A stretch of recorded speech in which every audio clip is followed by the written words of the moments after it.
turabashimiye abakomeje gukurikira Dezumu TV mu bice bitandukanye muri mu Rwanda cyangwa se muri diaspora. Twizere ko mumeze neza n'abatameze neza mukomeze kwihangana, hamwe n'Imana byose birashoboka ndetse no kudacika intege.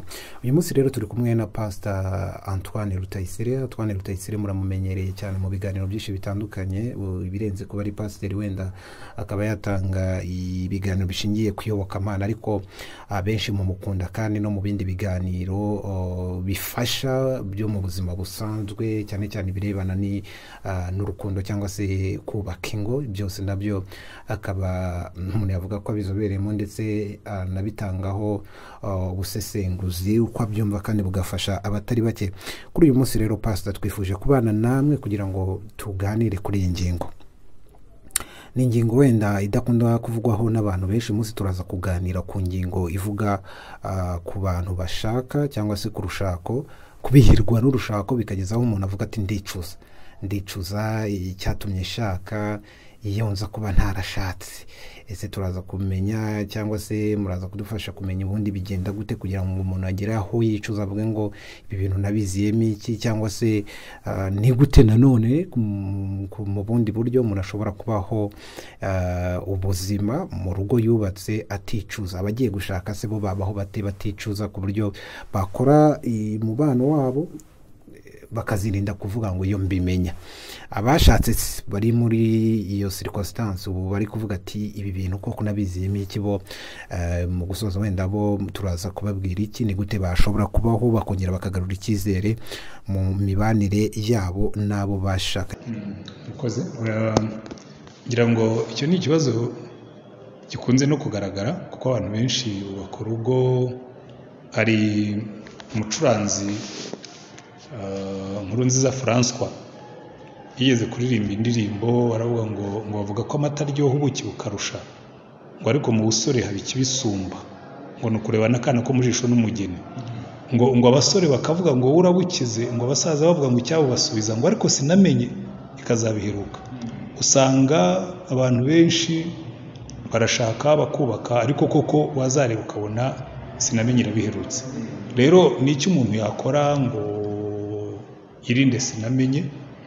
Icyambere buriya ndabivuga nk'umupastori, icyambere no kubanza kugarura Imana mu buzima, ukayizana no muri iyo equation y'urushako, ukamenya ngo Imana yo imenya umuntu, ikamenya n'ibyo atekereza ku mutima, kandi wowe ntushobora kubimenya. Ugasanga umuntu we wamubonye yaje yambaye neza, yaje avuga neza, yaje aganira neza, ameze nka hari undi muririmbyi w'umunyamerika witwaga Elvis Presley yigeze kuvuga ngo you look like an angel, ngo usa na marayika, you talk like an angel, uvuga nka marayika, you walk like an angel, ugenda nka marayika. Ngo ariko I got wise, ngo you are a devil in disguise, ngo naragutahuye, ngo uri dayimoni yiyoberanije. So usanga ntabwo ushobora kumenya umuntu, ariko uburyo bwiza bwa mbere bwo kugira ngo wubake neza, hari ibintu bitatu nkunze kubwira abantu: gutega Imana amatwi, kuko Imana yo imenya ibintu byose n'abantu bose. Icya kabiri, burya Imana kenshi cyane mu ibyo bintu by'urushako ivugira mu mutima wawe, gutega umutima wawe amatwi, kuko burya ibintu bizasenya urugo kenshi ubu nabizimukira abafiyanse. Ukabona umukobwa kenshi yakubaza ababaza iby'ikofi, ababaza amafaranga, abavuga noneho wowe nk'umuhungu kubera ko wenda watwaye n'uburanga bwe n'iki, ugakomeza ukagenda ntubone yuko hari utumenyetso twinshi tuba tukwereka ngo uyu muntu ntabwo bizagenda.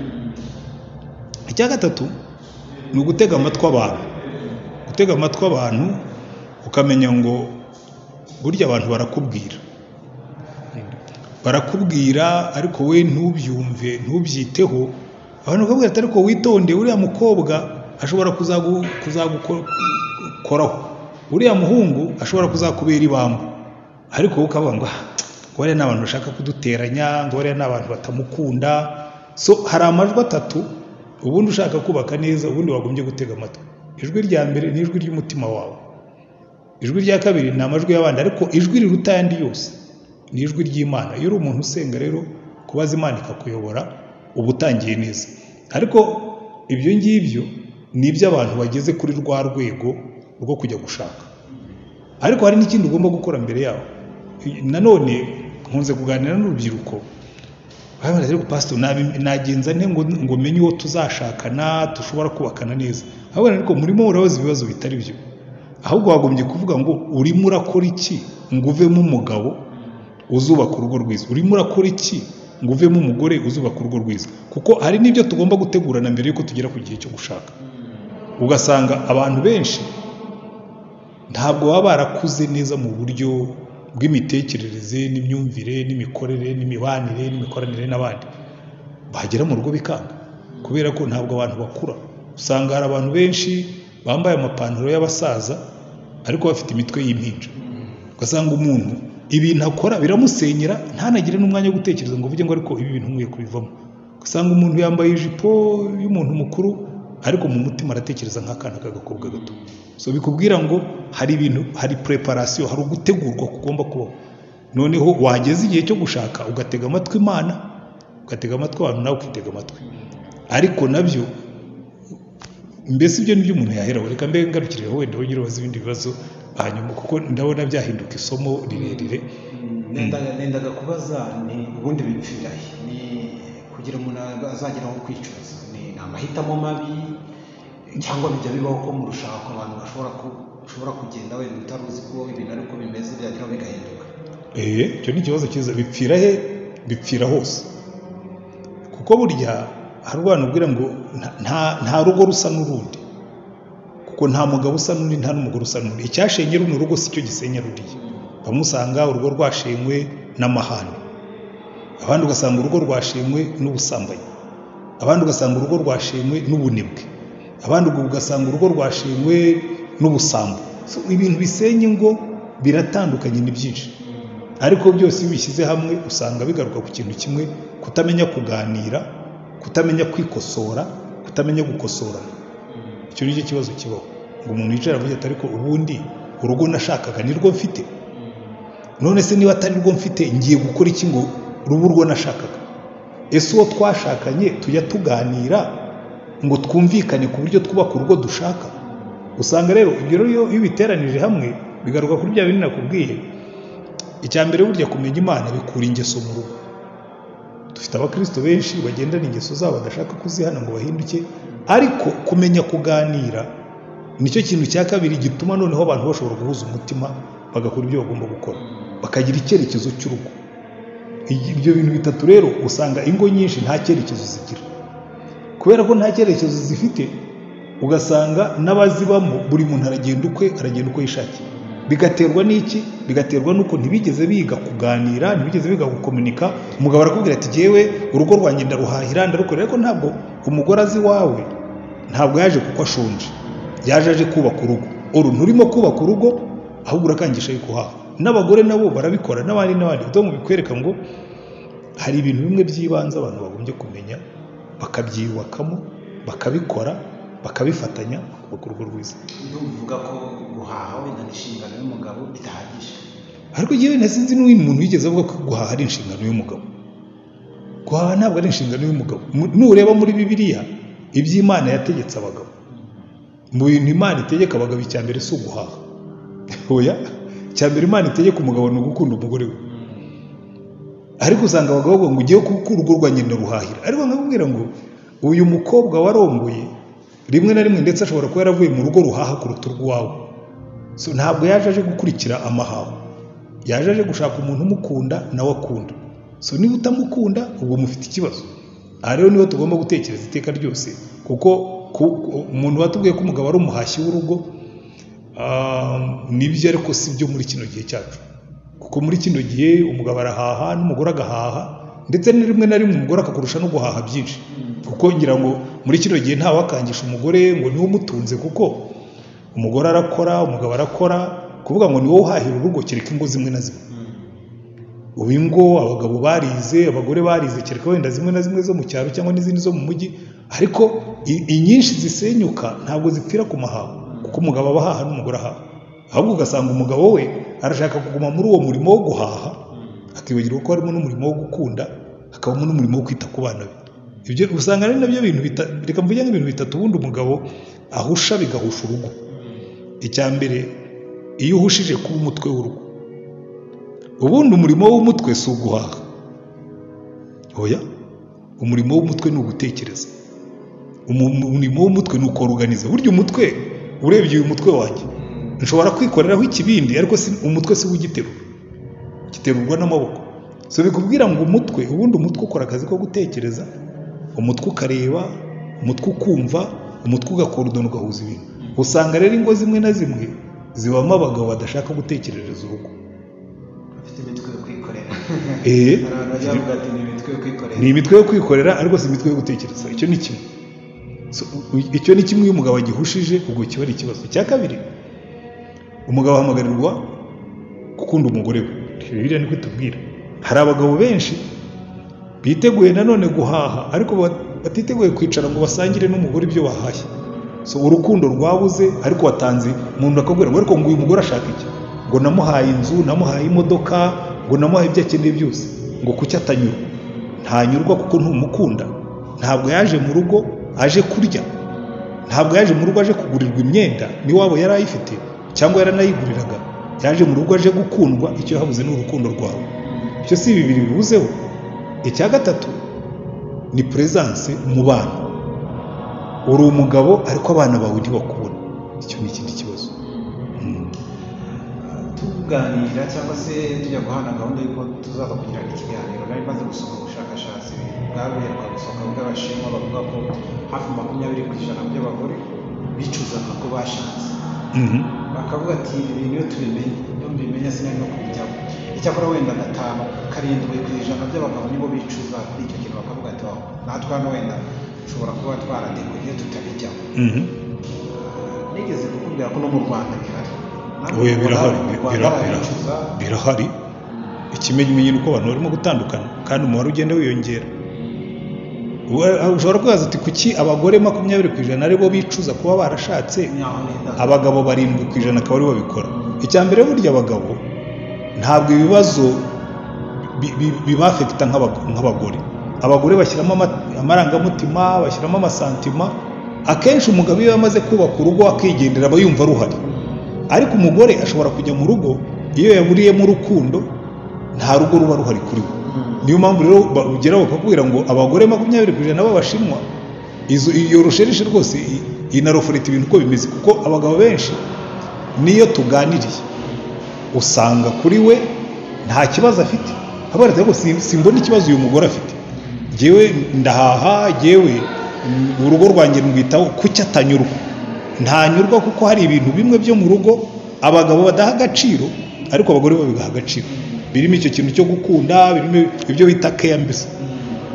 Iyo rero iyo yabuze, umugore nta rugo ruba ruhari. Abagabo benshi bavuga ko abagore batanyurwa iyo bigeze muri ibyo bibazo byo kwisobanura. Ntibyashoboka se ko abagore batanyurwa?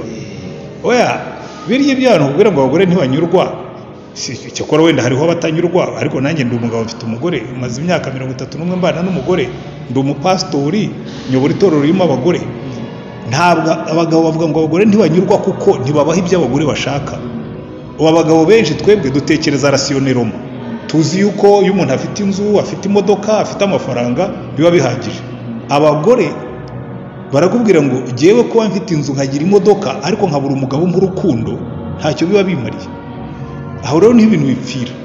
Umugabo aragenda yumve ko umugore yamuhaye inzu, akamuha imodoka, akamuha konte, birahagije. Kuko akavuga ati no, umutima wanjye ntunyuzwe. Noneho wabibwira umugabo akabwira ngo ariko ngo kuki abagore batanyurwa? Ntibanyurwa kuko abagore si abagabo. Abagore bafite ibyo bifuza bimushye, bimushakira ubimuye. Abagore bakunda quality time, babonera umwanya ntayo wamuhaye. Ubushakashatsi bwakozwe bwerekanye ko ibyo abagabo bakunda si ibyo abagore bakunda, kandi n'ubundi bisanzwe bizwi. Rero bikubwira ngo niba ushaka kuba umugabo mwiza, wishaka ko umugore ahinduka umugabo, ahubwo ibaze ngo umugore akunda iki ngo abe ari cyo muha. Sibyo? Woroye inkoko ukajya uyiha ubwatsi bw'inka, inkoko yawe yapfa. Woroye inka ukajya uyiha ibiryo by'inkoko, n'inka yawe yapfa. Bivuga ngo iki?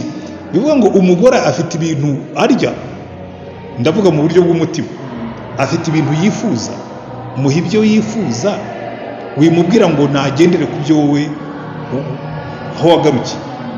ko namuhaye imodoka ngo nkamuha inzu ngo nkamuha amafaranga rero ntabwo aricyo yaje ashaka.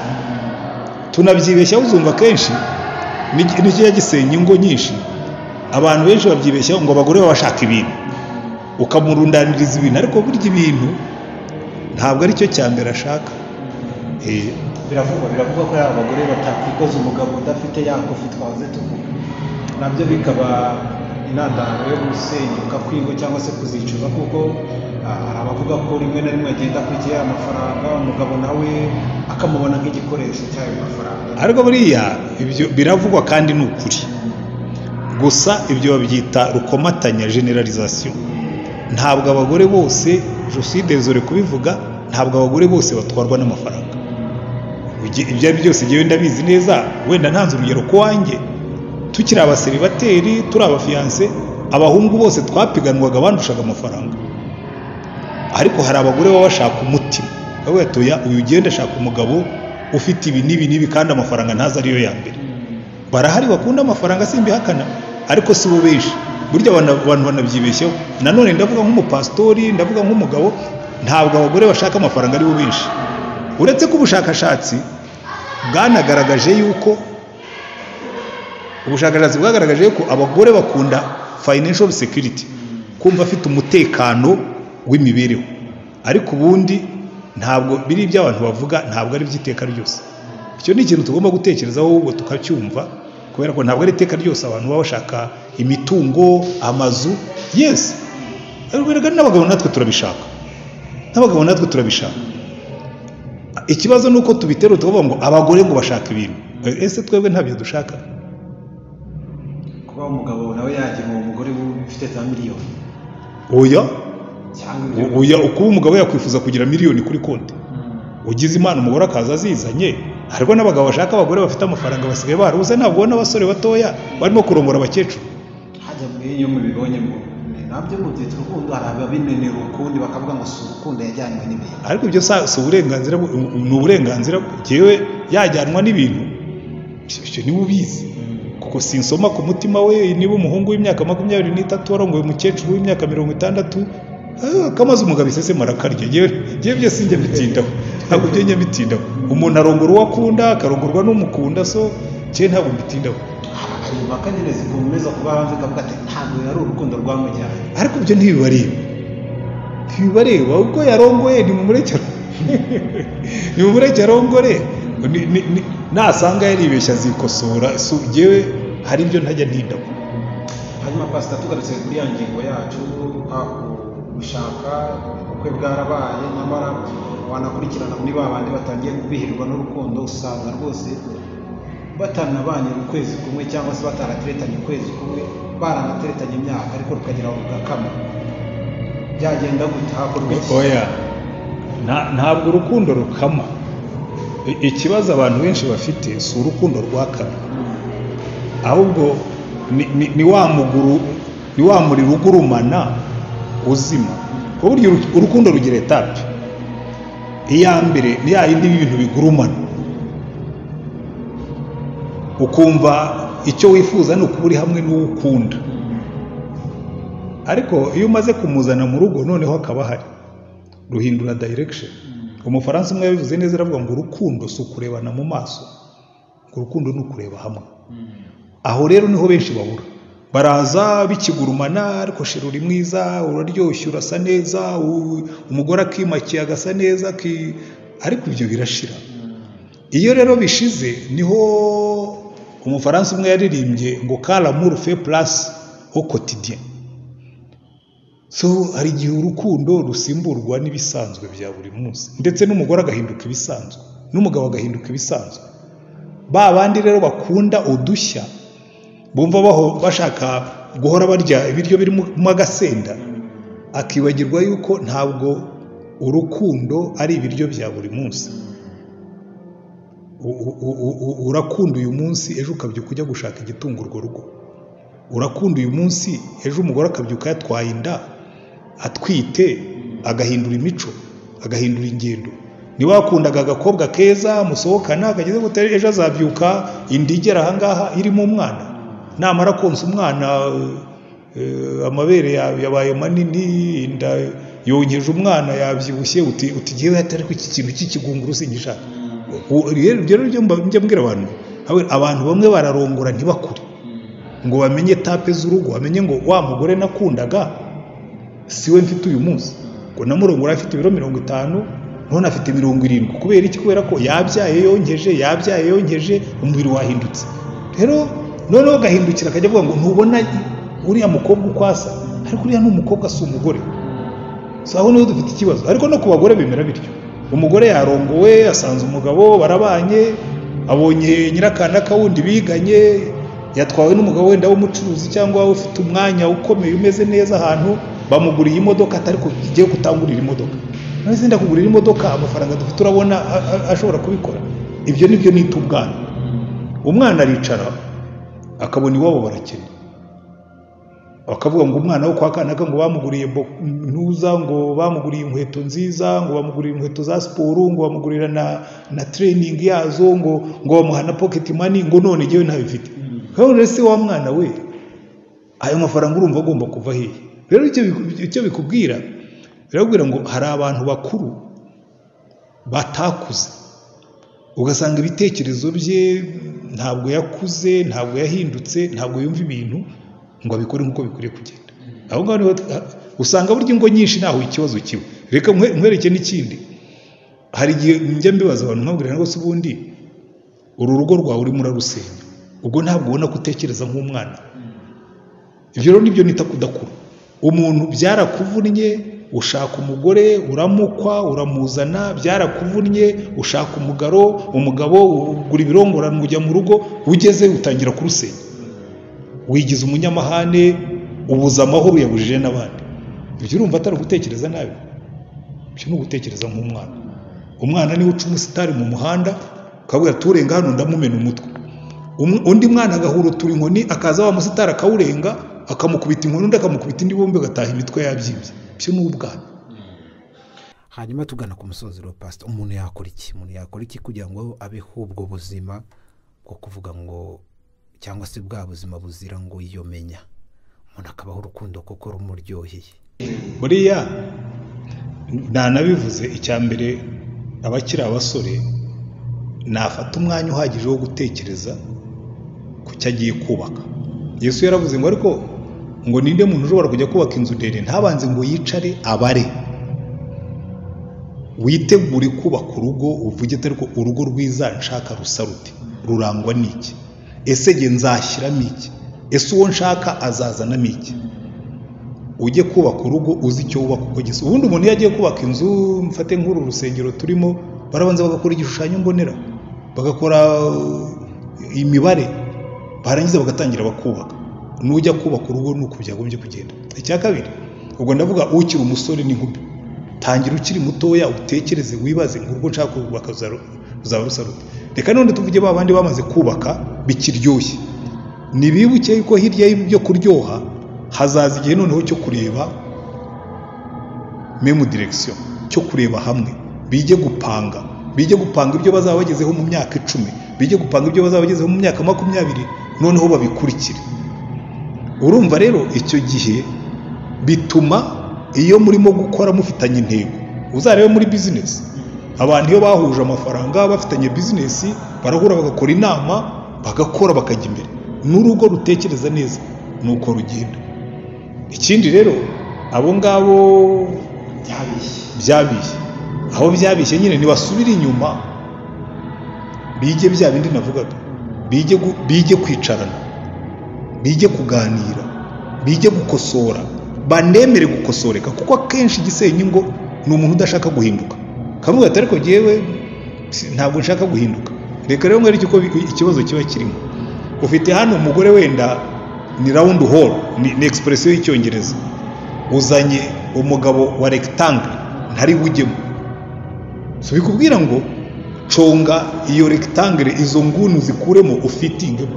Umugore ufite nuno mugabo ufite mugeze ahantu muhuza, mugende mwiconga, mugende mugegena. Nkuko ubona iyo bubakisha amabuye barayaconga bakayagegena kugeza igihe areshya, bakayubatsa inzu. N'ibindi ni kimwe, hari ibyo ngomba kureka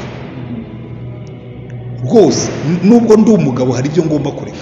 nubwo uri umugore nawe hari ibyo ugomba kongeramo cyangwa ibyo ugomba kureka, so ugenda wongeramo ukuramo kugeza igihe muzahuza mukagendera hamwe. uvuze ibyo kwigomwa kureka, hari abajya bavuga ati iyo habaye amakimbirane no muri bya bindi bita pride shower ngo barabyigisha ati nyamuneka mugabo nazamuka wowe ujya hasi. Ninde ukwiriye kwigomwa iyo habaye ikibazo? Ni bose. Ntabwo yemera ko umugore kugira ngo bubake nk'uko babivuga. Iryo ni ikosa, niryo kosa ahubwo ribaho. Abantu bashaka mu iteka ryose ngo umugore ngo agomba kwigomwa, noneho umugabo ntagire icyo yigomwa. Iyo ni imitekerereze ya kera yavugaga ngo amafuti y'umugabo nibwo buryo bwe, ngo y'amazi abaye make yaharirwa imfizi. Iyo ni imitekerereze ishaje, ryewe sinigeze nanayishyigikira. Umugabo ni umuntu, agira amakosa nawe arakosoreka, kandi iyo uri umugabo ushaka kubaka ushobora kureba ukavuga ariko ibi bintu ndimo gukora birimo biransenyera urugo, reka mpindure ibi ngibi. Kuki se utahindura? Cyewe umugabo agomba si no kuvuga ngo ashobora, umugabo agomba korohera umugore n'umugore akorohera umugabo iyo bashaka kubaka. Ibyo rero kuvuga ngo abagore nibo bagomba kwiyakomoda ngo bakibombarika, ngo oya, twese tugomba kuvuga ngo genda ashaka kubaka. Cyane cyane by the way, wari uzi ko buryo ahubwo wagombye kwibombarika cyane ari umugabo, kuko niwe nyir'urugo. So iyo urugo rwawe rusenyutse uba wafirinze kandi uri umugabo. Uzarebe ikipe zishobora gukina, iyo zatsinzwe birukana coach kandi abakinnyi bagihari. So niba ndi coach w'urugo rwanjye, nkaba ndi umutwe w'urugo rwanjye, kandi umutware w'urugo rwanjye, iyo igihugu cyatsinzwe cyangwa iyo cyagize ibibazo, wari wabibona uwa mbere babirundaho ni perezida wa repubulika. Umuntu aragenda bakamukubitira Rusizi, ugasanga amakosa barabaza perezida ngo ko hari umuntu twumvise ngo bakubitiye Rusizi. Perezida se yari ari Rusizi, ariko impamvu babimubaza nuko niwe mutwe w'igihugu. Umugabo niwe mutwe w'urugo, ibipfiramo byose burya biba byapfiriye mu mugabo. Simvuga ko abagore ari shyashya, ariko umugabo burya niwe wa mbere wagombye kugira umutwaro wo kumva yubaka urugo rwiza. Nta muntu rero wakabaye bimurya ku mutwe kurenza undi cyangwa ahatirwa, kuko hari ubwo sosiyete nk'uko twatubivuze muhatirwa, ahubwo ati abagabo muri kamere ni abanyamahane, wa mukobwa wanjye uwo ugenda ubizi. Ariko birya erega n'abagore si shyashya, n'abagore si shyashya, harimo abagore b'amahane nk'uko harimo n'abagabo b'amahane. Icyo nakubwiye nuko bose, njya nkunda gukoresha ikigereranyo kera iwacu aho twari dutuye habaga udusimba twitwa ibinyogote. Ni utunyamaswa duto, ibinyogote byose bigira amahwa. Ari ikigabo kiba gifite amahwa n'ikigore kiba gifite amahwa. Ayo mwira nawe ariko rigiye ndibaza, kiriya kinyogote kibana gite n'ikinyogote kazi? Byombi bifite amahwa, ariko bifite ukuntu byiyaranja bikabana ntibijombane. Rero bikubwira ngo natwe umugabo aza afite ize ngeso n'umugore afite ize, tugomba kwiga uko tutabangamira. Ariko cyane cyane igihe ndavuga nk'umupastori, tugomba kwiga kwihana. Umugabo akihana ingeso zisenya, umugore akihana ingeso zisenya, barangiza bakegerana bakubaka urugo rwiza. Yamaho bakayapfura. Dusubiye mu Bushinwa gato, byatumye bavuga ko bamwe badashaka, bazinutswe no gukundana. Hari ubwo abagabo bahohoteraga abagore mu buryo bumwe, yaba kubaca inyuma, yaba kubahoza ku nkeke, n'abagabo nabo bakabona ko abagore rimwe na rimwe batabitagaho, ibintu nk'ibyo. Ese nda Pastor, tugana ku musozo, hari ingeso y'umuntu ku buryo ushobora no kuvuga ati nubwo abantu bishoboka ko iyi ngeso wenda iribaho, ariko hari ingeso umuntu atabana nayo bikaba ngombwa ko yasenya. Mu bantu n'abantu b'ingeri zitandukanye kandi bafite n'ibibazo bitandukanye. Ubundi duhereye ku ngeso wenda ntekereza ko ikomeye mu gusambana hagati y'abashakanye, guca inyuma bakagufata, icyo tucyongera kuko hari abaca inyuma abagore n'abagabo bafatwe. Hari ingeso ikomeye umuntu atakubakiraho. Burya resistance point ya buri muntu iratandukana. Hariho n'ababana n'abagabo babaca inyuma cyangwa abagore babica inyuma bakabyihanganira. So bikubwira ngo buri rugo nirwo rugena, kuko buri muntu agira uko ateye.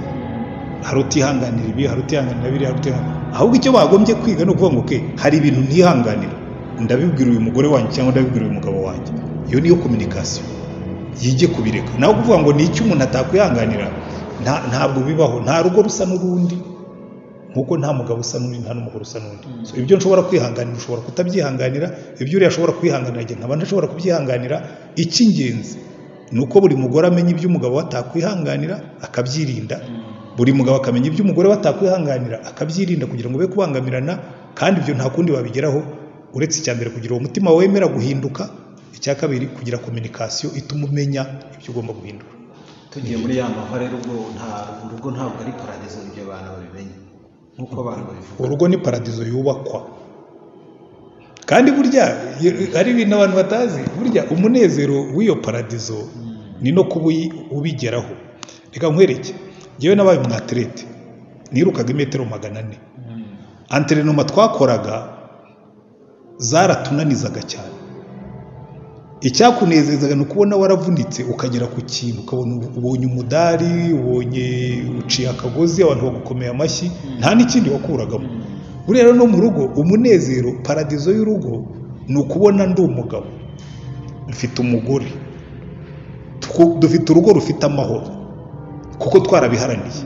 Nzi ibyo mbwira umugore wanjye, nzi uko musaba imbabazi, nzi uko muhana, nzi uko mukosora mu buryo bwubahitse. Umunezero ubamo ni ukubona wabyaye umwana kuko wifuzaga kubyara. Uwo ni umunezero w'urugo. Ni umunezero wo kubona mwubaka inzu mukayigeraho, ni ukubona muteranya mukagura imodoka mukayigeraho, ni ukubona mushyira abana mu ishuri bakiga bakagraduatinga bagakuruka bashyingira. Ijuru rero, ijuru ryo mu rugo rishingiye kuri icyo kintu kivuga ngo twarebye hamwe, dupangira hamwe, turanezezanya, dukora intego kandi twazigezeho. Iryo ni ijuru. Erega n'ubundi ijuru, reka nk'urugero, n'ubundi ijuru ubu sindarigeramo, ariko nezerwa ko rihari kandi ndimo ndarikorera. N'ibindi ni kimwe. Ni ndavuga ngo umuntu utarashaka azashaka azi ko mu rugo rushobora kubamo agiye kujya mu rugo ruryoshye, ariko igihe kimwe uzajyamo ibibazo, wenda ibibazo ntibizahoremo, ariko umuntu bimve ko nanone ajyana neza nk'uko tubibona mu birori. Ariko ubundi wari uzi yuko umunezero w'abagabo cyane cyane ari overcoming challenges, uhura n'ikintu cy'ingutu kabisa ukagikandagira, ukajya ubwira abantu uti ikintu nakirenzeho. So ibyo rero ahubwo ngewe njya abantu bagana ko kukimwibuza umunezero wo kunesha ibibazo byo mu rugo, aho kugira ngo ushake urugo rumeze nko kugenda ku idembe, nezezwa no gukora conquest. Uvuge ngo iki kibazo cyarabaye turakinesha, iki kiraba turakinesha, iki kiraba turakinesha, tugenda duhinduka, twunguka imbaraga kurushaho. Kuki abantu badatekereza gutyo? Ntabwo urugo ari umutuzo nk'uko abantu batekereza. Nta mutuzo w'abantu babiri babana kuko murahinduka.